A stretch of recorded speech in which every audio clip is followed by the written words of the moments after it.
Hi, my name is Karan, and I'm here to talk about what I observed at Coach Stevenson's track practice. He's the head coach of the track and field team at GSU. And what first thing that I noticed off the bat at his practice was how he was able to communicate interpersonally with the athletes, and how he was able to um, have small group communication at the same time.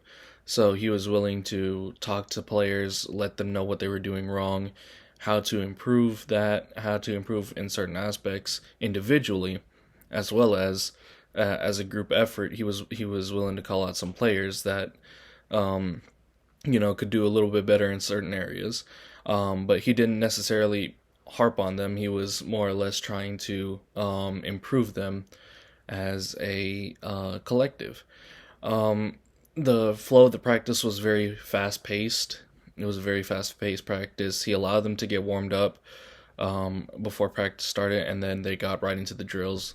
Um, uh, and since it was sprinters and jumpers, they were mostly focused on the 100s and the 400s that day, and they were also doing hurdles um, uh, for track.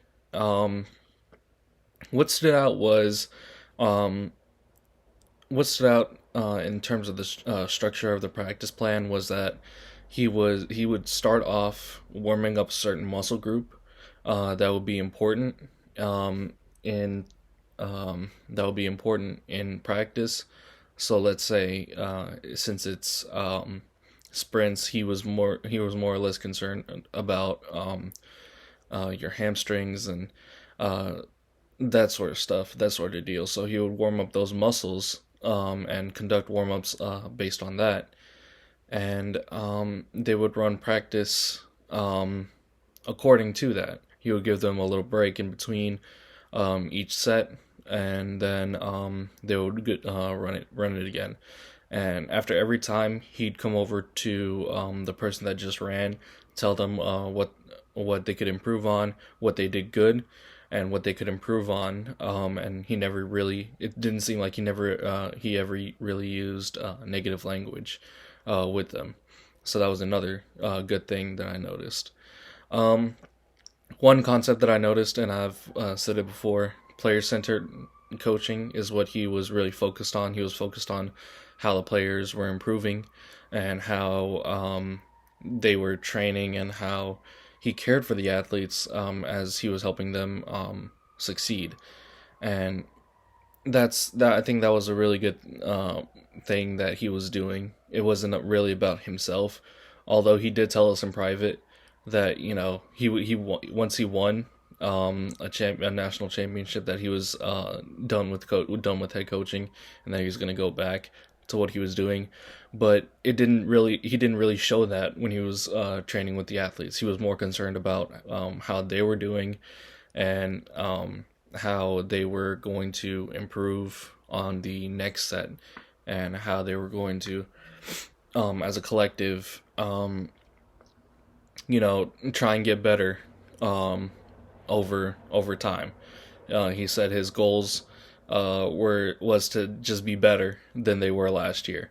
They finished in 10th last year. He's like, just anything above that. That's all he's focused on, just getting better and better. And I think that's really good in terms of the culture that he's built around the track team. So yeah. And what would I do? What would I learn from this practice, and how can I apply it? I would learn that, focus on the players a lot more. You want to be able to talk to the players. You want to be able to help them grow as people. You want to be able to um, just improve them as a human being.